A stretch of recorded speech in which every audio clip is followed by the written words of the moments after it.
Kokkariki's Windsurf. A short story by PJ Leonard. Part 3.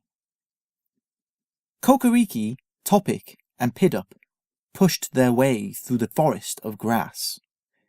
Every blade stood at least 3 times taller than them, though they were quite thin and swayed to the lightest touch. More than once did Kokkariki nudge a blade of grass with his shoulder to send a ball of water rolling down from the tip and splashing over his arm, soaking it through. Kokkariki kept smiling though. "This is more like it," he thought, looking around him to see nothing but grass in every direction. "This is more like an adventure. Now, to get away from the others." "Hey guys, check this out!" Topic called. Kokkariki and Piddup made after her call, emerging into a little clearing. Except it would have been a clearing, were it not for the huge something jammed in the middle of it. "What is it?" said Piddup, walking around it. "No idea," said Topic. It looked like a big brown rock, except not quite. Rocks were hard things. This looked soft, though. In fact, it looked like it had melted a bit.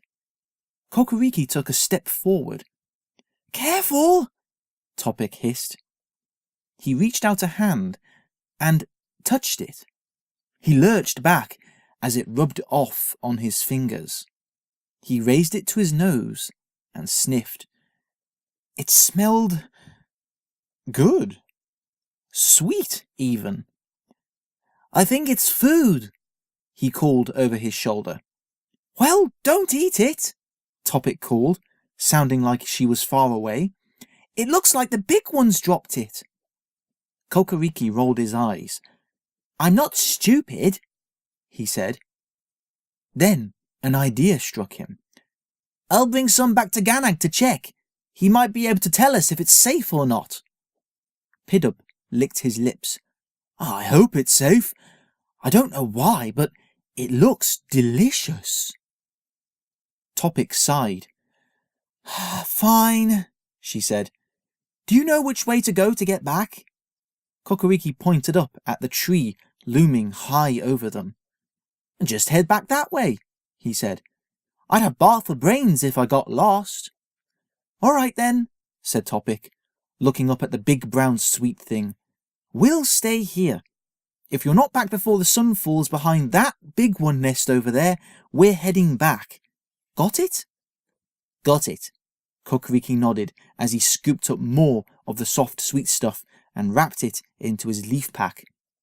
"Actually, head back earlier than that, just to be sure."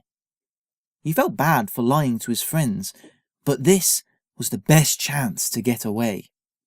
He would almost definitely get in trouble for this, but he didn't want them to be as well. He bid his farewells to Topic and Piddup and headed out of the clearing, in the direction of the tree. When he was absolutely sure he was out of earshot of his friends, he turned sharply left and carved his way through the thick grass. His grin widened with every step. Something bubbled up inside of him, small at first, but then swelling until it seemed to fill every part of him from his fingertips to his toes. He was alone now, could go anywhere, do anything. And when he finally went back to Ganag, he would just say he got lost. Oh, he'd get in trouble for it for sure, but it would be worth it. He was free. Without noticing it, he'd broken into a run, charging through the grass until it began sloping up a hill. The grass grew shorter, more pale, until he reached the top of a small hill. The forest of grass stretched out before him, so far it looked like he could walk for days and still not reach the other side. He took a deep breath and looked up at the tree. "I feel free." This is just like I'm leaf surfing again. Snap! Kokkariki spun around as something loud cracked. What was that? The wind? He nearly leapt out of his skin as he spotted two eyes watching him through the grass below. Kokkariki was about to turn around and run back to the leaf pile when the eyes disappeared.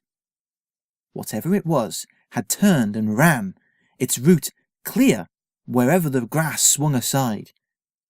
It's scared of me? Hey, wait a second! Kokkariki called, and he ran down the hill and back into the thick grass. He caught glimpses of a hand here and a foot there, flying through the grass. Stop! I just want to... The floor beneath Kokkariki disappeared, and he fell into a dark hole. Crumbling dirt rolled around him as he tumbled down, until...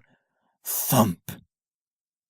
He landed on what felt like a flat patch of dirt.